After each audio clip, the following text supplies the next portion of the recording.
I'm going to go ahead and start. Hello, attention everybody. We'll go ahead and get started now. I want to introduce two very important people to you. Well, you are. And you're still muted, so don't speak until I go back to the sound booth. First of all, we have Craig Wirth with us, who is one of the members of our parish. He's also been was, until he retired, the canon of communications for the diocese. And so he knows all about communicating. This is Kurt Cook, who at one time was the president of the standing committee and now is our diocesan historian.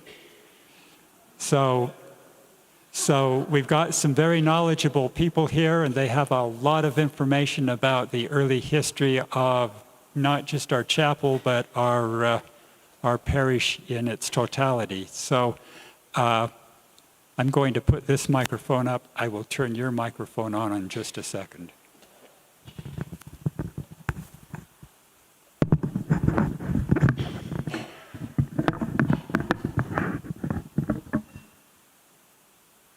So I promise not to speak until he turns on my microphone. So I'm not speaking. It's on. This mic is on. See, I'm on now with this mic. All right. So I know many of us have emotions and memories about the chapel and about its history in town. And for some of us, we have memories and emotions about the chapel itself. I'm included in that. A year and a half ago, I stood at the inner doors of the chapel as everybody can leave in one little 4-foot area. And I bravely asked a woman I saw who had been sitting across from me if she would like to go to coffee. I figured in Park City, you can always find a place to go to coffee. And so anyway, I bravely, in this little area, said, "Would you like to go to coffee with me?" And she is now my wife.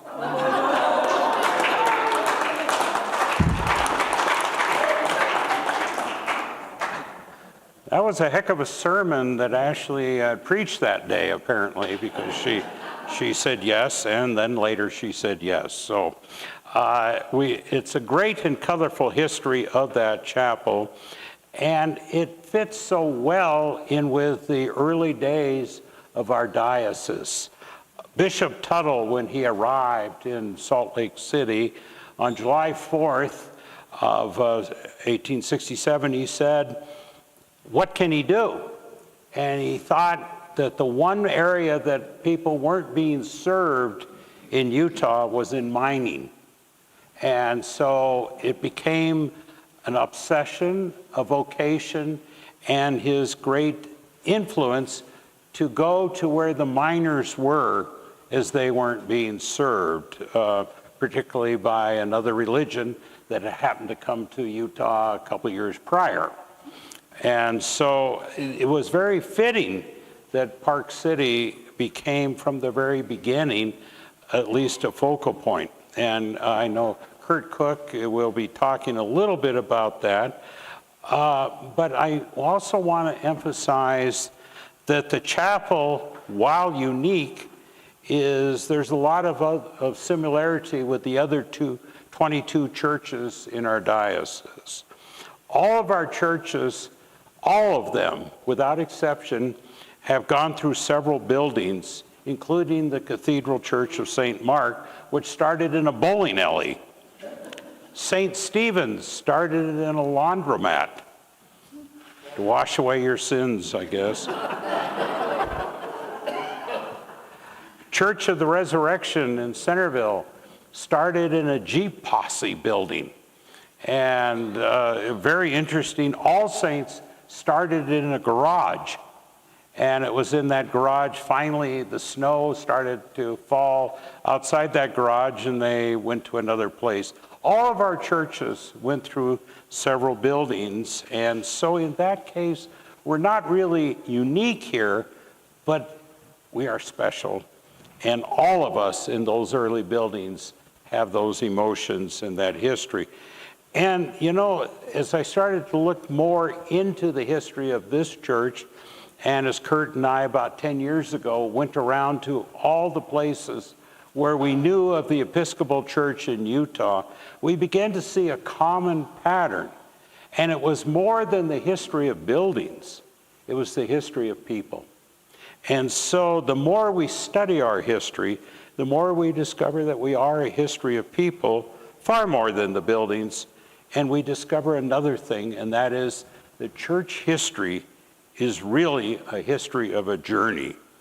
I always remember in 1993, Sandy Hampton, who was at one point the rector of St. James, later became the Bishop of Minnesota, gave the dedicatory address of St. James in Midvale. And he said, as they had this joyous new church sitting there, he said something that I found fascinating. He said, "I feel sorry for you because you will now pause and rest. You always must be on a journey in the Episcopal Church." It was their fourth building that they had met in. And he said, never get comfortable in a building. Always remember you're a people on a journey. And of course, our patron St. Luke always talked about the road to Emmaus. And here at St. Luke's, we've been on the road to Emmaus for 135 years. Our first service, the first evidence of an Episcopal service was here, and we have part of Bishop Tuttle's official registry here. April 10th, 1881, Bishop Tuttle came to Park City and held a service in a schoolhouse. It was the Sunday before Easter, 1881. And we're going to talk a little bit more about some of his work here, but again, it was kind of the beginning of our first evidence of a church in Park City. You can imagine what it must have been like. He held the service in the schoolhouse. And as we know, in 1890, the people of Park City, the Episcopalians, built a church at 310 Park Avenue, and it had the total cost of $3,000. We see very little evidence in the park record of a great big deal about it. In fact, they were more impressed, as you can see, this is from 1890. The pews for the new St. Luke's Chapel on Upper Park Avenue have arrived and are being placed in position. That appeared to be the main news of the election of it. And it says, initial services will be conducted in the chapel according to the Episcopal rites, and it is to be hoped that services will be held at regular intervals thereafter, as members of this denomination deserve recognition from those in charge in Salt Lake, and a helping hand should be extended in continuing the good work commenced. That's all one sentence, by the way. That's sort of like the 1928 prayer book. You know, we heartily give thanks for the innumerable benefits procured unto us by the same. How many of you remember that from morning prayer? But anyway, it says it's indeed a very pretty house of worship. And I know at this point it's a good time for Kurt to talk a little bit about those first days. He has the official register of St. Luke's in Park City. Somehow, and we'll get into this a little bit later, it survived the fire. You know, the register is always supposed to be kept at the church. And somehow this one survived the fire. And you found some interesting things in looking back in the first register of St. Luke's. So let me get up here where you all can hear me. I speak quietly, so I'll try to do a better job. But a register is the record of people's lives, not just a church. And in here we have the families that were attending St. Luke's before the fire. One prominent family was that of Windsor Rice and his wife. Is anybody here familiar with him? He made a fortune in silver mining up here. So they were members, early members of St. Luke's before they decided that South Temple, with all its mansions, was a really cool place to live. The register was kept fairly well by one clergyman, Reverend Bert Foster, who noted in his opening notes that apparently registers weren't important prior to him. So there's not a lot we have officially in a register, but several priests kept personal registers, one of which was Bishop Tuttle's wife's brother. How's that, or kind of his brother-in-law, and he did some baptisms in the late 1880s up here. But no, and it was called St. Luke's at that time, but we have no idea for sure. This page that I'm holding open goes from, I'm not good at reading upside down, I blew that.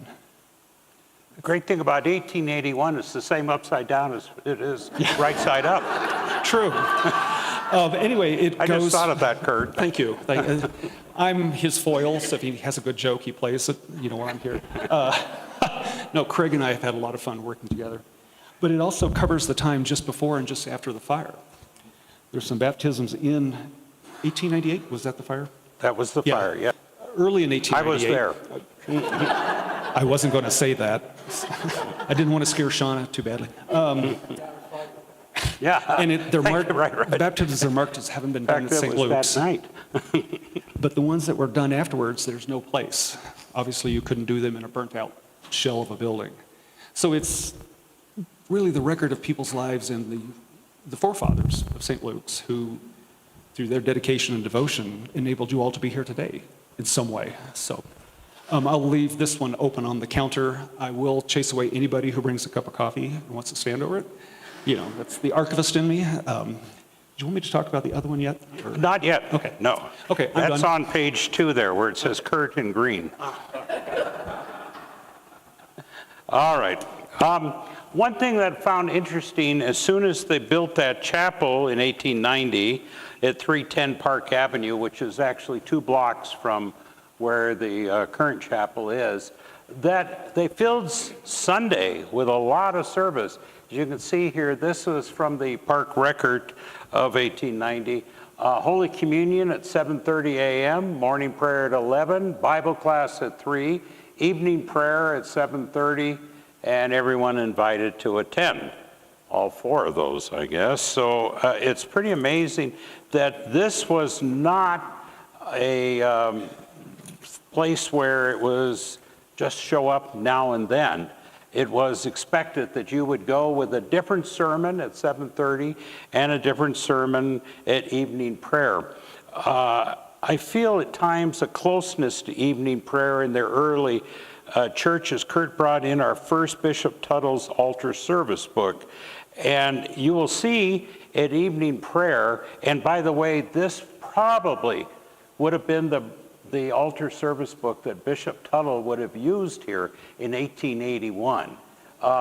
It's no doubt about it. It dates back to 1776. This particular altar. 1795. I lied, 1795. He was there in 1776. Yeah. But anyway, what's interesting, evening prayer, you can see candle wax marks all around. And I find that you can feel this closeness. And evening prayer was extremely important at that. And I like the fact that they were talking to people. And one of the sermons at evening prayer that I found particularly poignant was, "Shall we know one another in heaven?" And that is the sermon in our next little slide we have here. You will see that he spoke in evening prayer. The evening subject is, "Shall we know one another in heaven?" How important was that in Park City at that time? I tried to put myself in place of those who were Episcopalians back then in the first chapel and later, and I found listening to the sermons, will we know the people in heaven? Just think about that. There was so much death in Park City. so much death in the mines, so many widows. You said at one point 40% of all miners' families would lose the father or the husband. A lot. And they became, so you would think that again, it was a message to the people. Will we know each other in heaven? Think of all the funerals that we go back in the service book. So many funerals, we go back, reason in the burial books, died of lead poisoning, of mine cave-ins, of various lung diseases. We see again the history of a people. We see the purpose of the church. And I tried to also put myself in position of what these preachers must have been like. The early preachers were also probably entertainers, orators, storytellers, and they were pretty good at sales. I would have loved to have heard one that we found a little article in the Park Record, a Reverend Collier.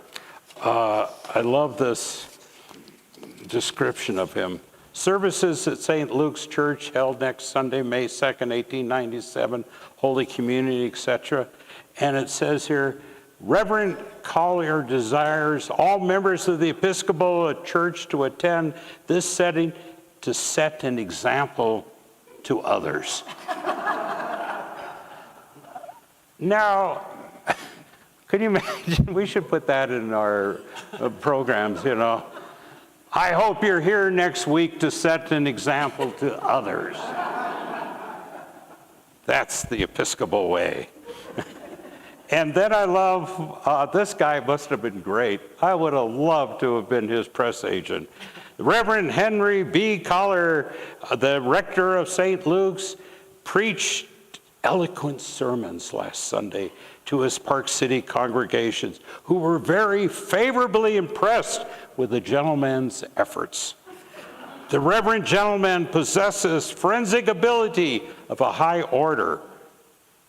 And while he had grown in popularity, not only among the church-going people, but in the whole community at large, in social life, he is a most effective gentleman, posing in a marked degree of personal magnetism, which wins the respect and friendship of all whom he comes in contact. Wow! What a press clipping he must have had. Now that was in May of 1897. We don't ever hear from him again. By the way, you will notice that the word Jesus is not used in any story of why one should come to St. Luke's. You come for Reverend Collier. And you come to hear and be held in this remarkable presence. Well, he was kind of cut short because 6 weeks later, everything changed. And you'll see a fire came. The Park Record of June 25th, 1898, and kind of a burned copy of this, and you'll discover 200 homes were lost in Park City. That fire, by the way, started, they think, next to the Egyptian Theater. There was a rooming house there, and that it burned then on Park Avenue, and actually hit, in this article, it talks about one of the first buildings to be completely destroyed was the Episcopal Church. And it hit the Episcopal Church and then went across the street, and from that point on, everything was lost with one exception, the Catholics. Hence the term luck of the Irish, I guess. So anyway, everything there was taken out up to St. Mary's, the old St. Mary's. It lasted. The Episcopalians, the Congregationalists, the Latter-day Saints, all wiped out at the Catholic Church. Gosh, we're here open, you know, but anyway, everything did change. And it is interesting that the mining companies told all the people to leave their homes, not to flee, but to go fight the fire at the park, at the various mines. and at the mill and at the concentrator. Do not try to put out the fire in your own home. Save property. And so it was interesting that we, the Episcopalians, everyone worked for the mines, did that, but still the church remained, not as a building, but as a people. St. Luke's would meet at City Hall. Kind of an appropriate sermon today, wasn't it? That we mixed then. It was meeting at City Hall, baptisms at City Hall, funerals at City Hall, weddings at City Hall. We have accounts of all those meeting at City Hall. And again, all three services, every Sunday. The people did not give up. It is the history of people. Here they had lost everything. Virtually every home, every building in Park City burned except for the Roman Catholic Church. So by the way, if you buy a home here and they say this church or this building lasted before 1898, don't believe them. So anyway, we found then that the people not only would meet, but they wanted to build another chapel. And September 23rd, 1900, a new chapel was built largely with the labor of the people. And not only was the chapel built, again, the remarkable chapel that we now know, that we have seen, that was 2 blocks away, but also it was important from that very first Sunday. They established a girls-friendly society, which was the group for young women, the Ladies' Aid Society, the whole idea, the Knights of St. Andrew, that you were a people. It wasn't just a building that we needed. And in a city that was totally devastated, this was important. This was one of the most important things, not just to put up the brick and mortar, or in this case, clapboard and plaster, but to build something that was the people. We also found very little fanfare about the chapel in the park record. All we find is Reverend Cox came up from Salt Lake this morning and will assist in the dedicatory services at the Episcopal Chapel tomorrow. Again, September 23rd, 1900. The building was designed in a common Episcopal design, horizontal clapboard Gothic design. The ceiling was pitched like a bottom of a ship. If you go to a lot of Episcopal churches at that time, you will see it almost looked like the bottom of a ship to look at the ceiling, the slats marking up, and very interesting. We had a number of churches that had that design, basically. We have never found, or at least in Kurt and I, as we've looked around, architectural renderings on why it was built that way. Maybe some of you know. But it was built in a pretty standard Episcopal setting. St. Andrew's in Eureka looked very much like this church. The same design. We find that St. Peter's on the west side of Salt Lake, long gone church, was built in that design. The vacated St. John's, which you can still see on 9th East and 16th South in Salt Lake City, that building still stands. It was deconsecrated as a church in the 1940s. It again had that same design, pretty much like the chapel does here. And so we had a chapel, but something was happening in Park City. And as Kurt alluded to, some people were becoming successful as miners, and when they hit fortunes, what did they do in Park City? They didn't start a restaurant chain. They left. People here left Park City. Those that hit it really big went to Salt Lake City and South Temple Street, because Park City was unlike many other mining towns. It had the concentrator, it had the mill, it had a lot of noise, a lot of dirt, and perhaps the weather wasn't exactly the best, as you probably could guess. It was a place that once you hit your fortune, you got out of here. And so the Episcopal Church was losing people, started to decline. Membership in the church declined. At the beginning of the new chapel, there were 59 people listed in the registers that Kurt has that were part of our family. By 1907, it was down to 17 people because those that had hit it big moved on. And so who was left? A lot of laborers, a lot of people that were itinerant miners coming here. And so we started to see a decline. We had a new bishop, however, in 1904 who loved workers, Bishop Franklin Spalding. Now, he was a socialist. How things have changed. Why did I say that? I'm not going to talk about any politics of the Episcopal Church here. Please strike that. Can you get rid of that on that delay there? Don, I don't work for the diocese anymore, and I wouldn't be if I started talking about things like that. Anyway, Bishop Franklin Spalding was a socialist. I love that he changed onward Christian soldiers to onward Christian workers. And they sang that on Sundays in the Episcopal Church. Why is that important? Because he was here again to serve the miners all over. We had no regular priest. The diocese worked out a plan to change that in 1906. And we have the next thing from the park record, and I love this one too. This is the resident pastor of the church. And boy, it's a good thing I don't do this on TV. We have it all on. Things aren't upside down on our scripts on TV. Anyway, St. Luke's Episcopal Church is to have a resident minister from now on.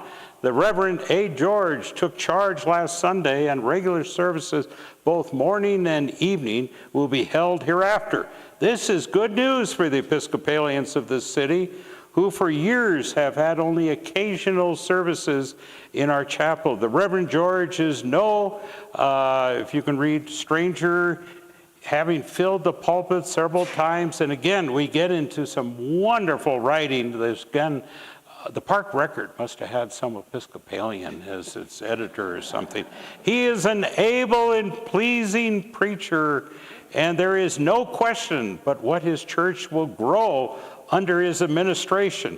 He has been successful in church work in Colorado, California, and Washington, and will be welcome to his new field in Utah. Reverend George will hold regular services every Sunday at 11 and 7:30 p.m., etc., etc. That's the last we hear of him. A month later, we have somebody else. Well, that's the way it goes. What was happening in,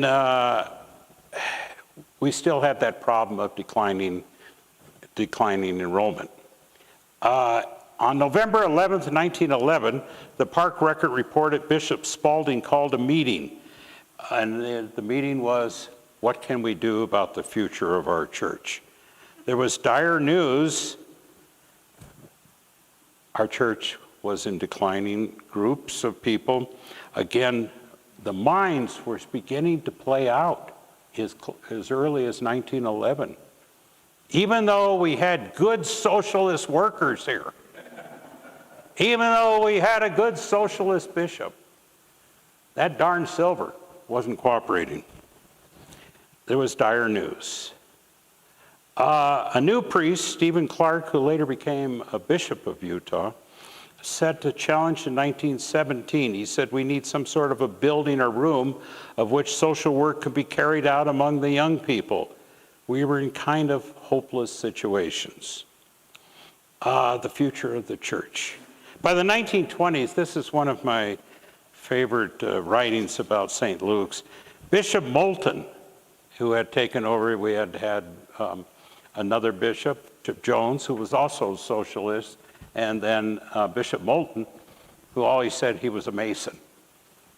So we're done with socialist But anyway, he summed up the problem. He said, and I love his writings that he did to the national church. Now, our diocese was a missionary diocese. We did not have an elected bishop like we do now. It was somebody who was appointed.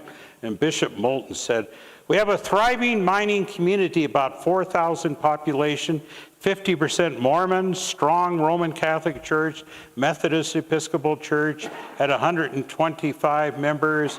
The Episcopal Church had 22 families. 41 actually came to church. Many unchurched miners. The families live in wretched little houses. Little real home life. Social conditions in Park City are terrible. Drunkenness, prostitution. And that was just at my house. He did not write that. I put that in. People are accustomed to low standards. Church people seem powerless to make any change. To face this situation, our church has poor equipment, a little dirty church building, no hall for social work, no men to help, few loyal women. He wrote that, I didn't write that. Once we were a strong influence when mine officials were members, but they moved away. The wretched church on the hill is never going to make an impression on that godless town. Can you imagine, you're going to be the next rector? Hey, this is a good place for me to go. Services can be carried on for the faithful, but the church should have an attractive hall accessible to the boys and girls of the city where decent substitutes can be provided for the immoralities that are flaunted in the face of everyone. Wow, that'd make you want to come next Sunday. So it was the 1940s and the 1950s, and mines were closing, towns were dying, all throughout Utah, mining towns. So many of our Episcopal churches that had been tied to mining communities were being closed.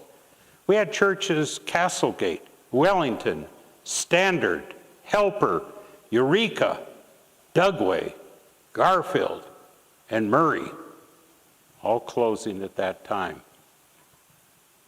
The Mission Church of St. Luke was abandoned in 1947 as a mission church. Now, it is interesting because it became a local church. There was a smattering of services. There still would be services at St. Luke. The building was deteriorating. The numbers were small. But the church lived on.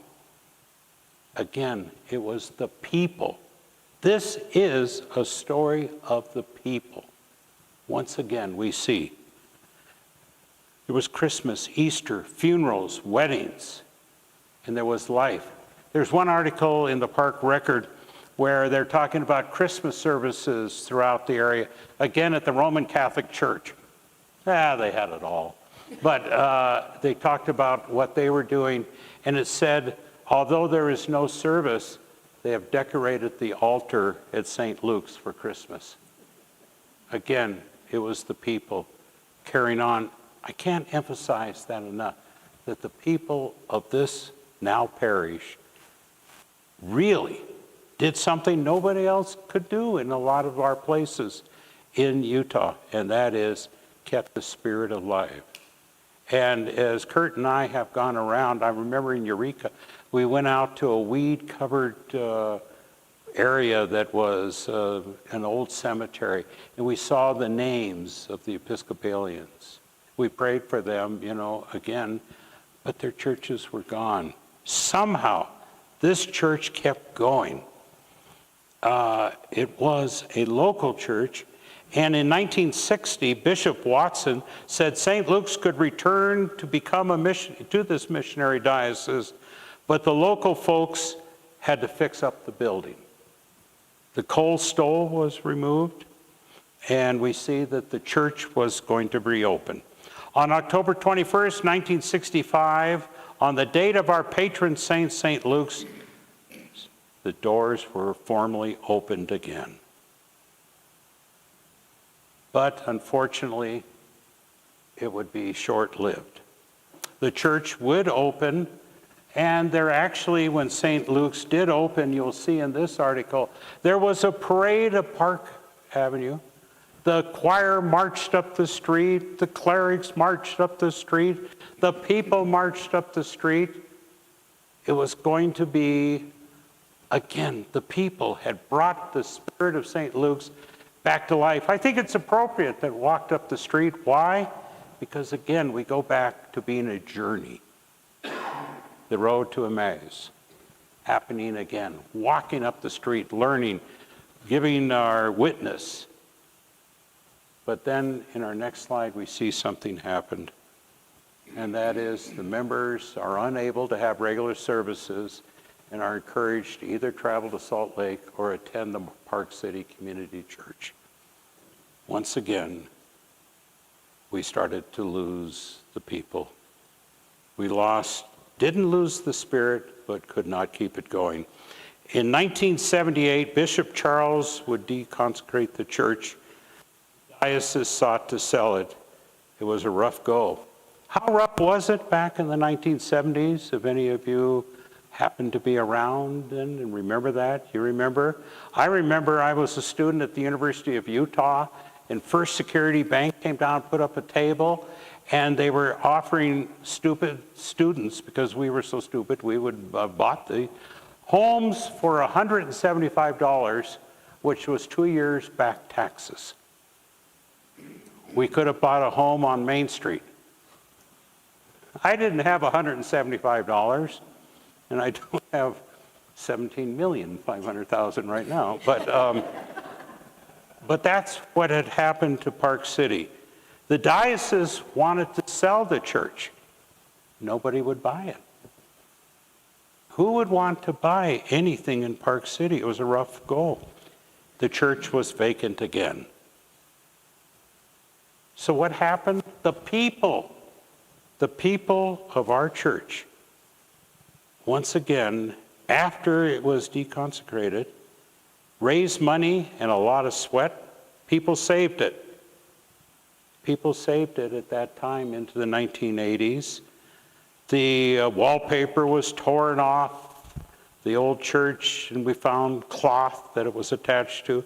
Wallboard replaced the cloth and plaster, and a forced air system was finally installed.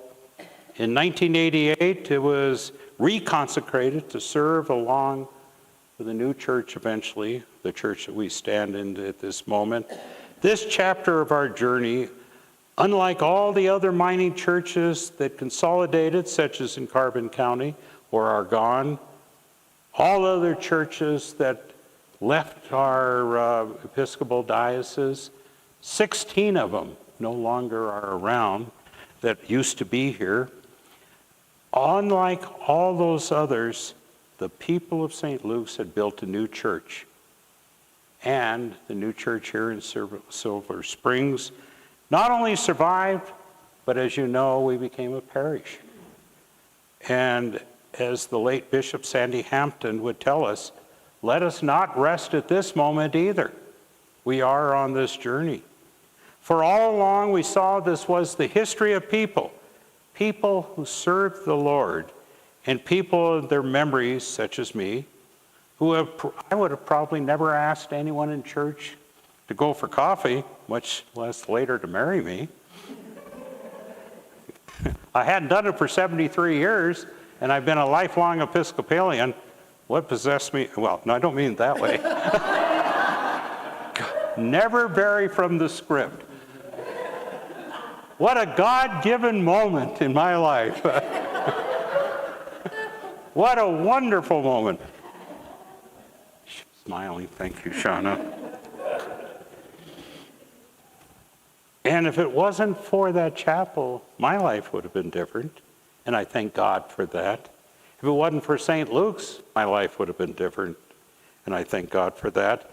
And today, let us conclude by praying for all those who have served St. Luke's in the chapel, here, in the chapel that burned that one-story building 2 blocks away from where the current chapel is, and still serve St. Luke's, among all those who have prayed in this building and in others. And may we pray that our journey continues and that we never rest. Thank you and thank God.